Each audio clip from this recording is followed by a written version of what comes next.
Doctor اسرار صاحب سے زیادہ قرآن کو نہیں جانتا تھا. یہ ان کے مخالفین بھی مانتے ہیں کہ ڈاکٹر اسرار جیسے کراس ریفرنسز کسی عالم دین کو بھی نہیں آتے تھے, حالانکہ وہ حافظ قرآن نہیں تھے, لیکن کراس ریفرنس وہ اس طرح بیان کرتے تھے, متشابہ آیات میں بھی وہ غلطی نہیں کھاتے تھے.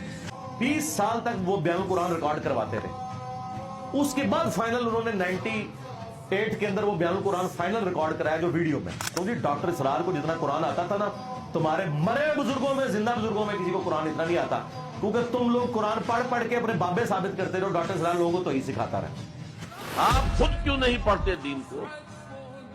آپ نے یہ مولوی پروفیشن کریٹ کیوں کیا ہے؟ اسلام میں کوئی مولوی پروفیشن نہیں ہے. ہر مسلمان کو اس قابل ہونا چاہیے کہ نماز پڑھائے. ہر مسلمان کو اس قابل ہونا چاہیے اپنی بیٹی کا نکاح خود پڑھائے. ہر مسلمان کو اس قابل ہونا چاہیے کہ اپنے باپ کا جنازہ خود پڑھائے.